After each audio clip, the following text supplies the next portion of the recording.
મિત્રો વાત કરીએ આપણે ટીટાગઢ રેલ સિસ્ટમના શેર વિશે, જેમાં 11 એનાલિસ્ટે ખરીદીની સલાહ આપી છે. તો આ શેર વિશે આપણે સંપૂર્ણ માહિતી ડિટેલમાં જોઈએ.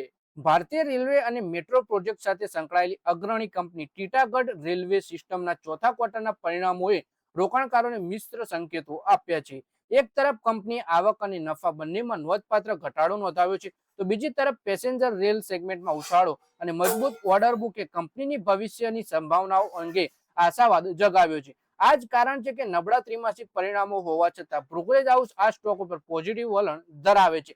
એટલે કે કંપનીના ક્વાર્ટરલી પરિણામો તો નબળા જોવા મળ્યા, પણ કંપનીની મજબૂત ઓર્ડર બુક અને ભવિષ્યની સંભાવનાઓને જોતા બ્રોકરેજ હાઉસ આ શેર ઉપર પોઝિટિવ છે.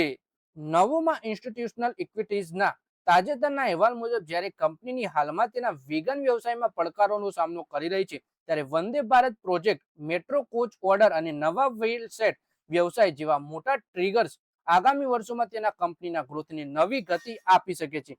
આ વિશ્વાસથી પ્રેરિત બ્રોકરેજે માત્ર સ્ટોક પર જ પોતાનું બાય રેટિંગ જાળવી રાખ્યું નથી, પરંતુ તેની સાથે ટાર્ગેટ પ્રાઇસ પણ વધારી છે.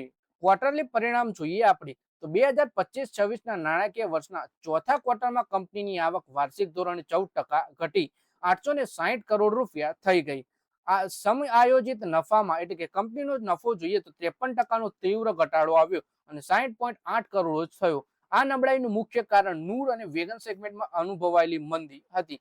કંપનીનું વેગન ઉત્પાદન એક વર્ષ પહેલા 2455 યુનિટથી ઘટી માત્ર 1700 યુનિટ થયું હતું, જેની સીધી જ અસર કંપનીની કમાણી ઉપર અને નફા ઉપર આપણને જોવા મળી. વેગન વ્યવસાયમાં મંદી વચ્ચે પેસેન્જર રેલ સેગમેન્ટ શાનદાર પ્રદર્શન કર્યું.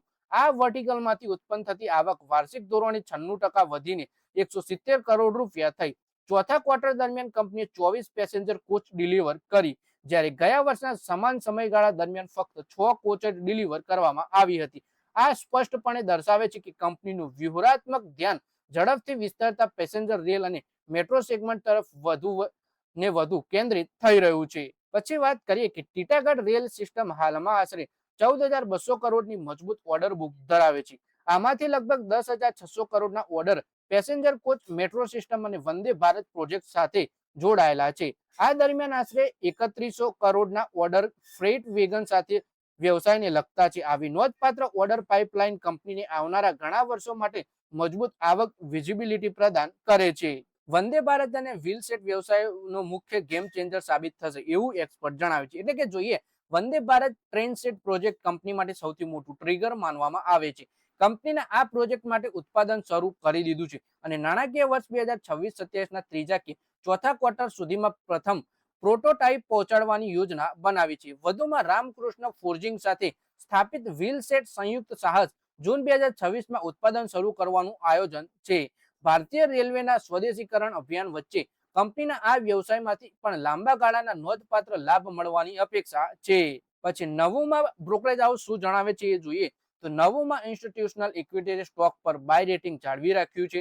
બ્રોકરેજે તેનો ટાર્ગેટ પ્રાઇસ 1060 રૂપિયાથી વધારી 1089 રૂપિયા કર્યો છે, જે વર્તમાન સ્તરે 30%થી 36% સુધી સંભવિત વધારાનો સંકેત આપે છે. જોકે વેગન વ્યવસાય સામેના પડકારોને ધ્યાનમાં રાખી બ્રોકરેજે નાણાકીય વર્ષ 2026-27 અને 27-28 માટે તેની કમાણીના અંદાજે અનુક્રમ 14% અને 3%માં ઘટાડો પણ કર્યો છે. પછી કંપનીના ઓર્ડર વિશે વાત કરીએ તો કંપની હાલમાં જ ત્રીજા ક્વાર્ટર સુધીના સમયગાળાને આવરી લેતા વેગન ઓર્ડર ધરાવે છે.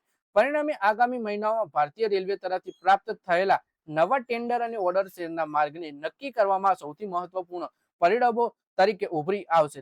રસપ્રદ વાત એ છે કે આ શેરને ટ્રેક કરતા 12 એનાલિસ્ટમાંથી 11 એનાલિસ્ટ બાય રેટિંગ આપ્યું છે, જ્યારે ફક્ત એક જ સેલ રેટિંગ આપ્યું છે. આ સ્પષ્ટપણે દર્શાવે છે કે અગ્રણી બજાર નિષ્ણાતો કંપનીને લાંબા ગાળાની ગ્રોથ સ્ટોરીમાં પોતાનો વિશ્વાસ રાખવાનું આગળ પણ ચાલુ રાખશે. તો મિત્રો, આ વિડીયોમાં વાત કરીએ આપણે ટીટાગઢ રેલ સિસ્ટમના શેર વિશે, જેમાં 12માંથી 11 એક્સપર્ટ ખરીદવાની સલાહ આપે છે અને લાંબા ગાળે આ શેરમાં ચોક્કસપણે વધારો થશે એવી પણ આશા રાખે છે. તો મિત્રો, આ વિડીયોમાં બસ આટલું જ. હવે મળીએ આવનારા વિડીયોમાં. ત્યાં સુધી વિડીયોમાં લાઈક કરો, કોમેન્ટ કરો અને વિડીયો પોતાના મિત્રો સાથે ફેસબુક, ઇન્સ્ટાગ્રામ, વોટ્સએપ બધી જગ્યાએ શેર કરો. શેર બજારની આવી જ માહિતી ગુજરાતીમાં જોવા માટે તમે ચેનલને સબસ્ક્રાઇબ કરી ઘંટડી દબાવી દેજો અને આપણા ફેસબુક પેજને પણ ફોલો કરી લેજો.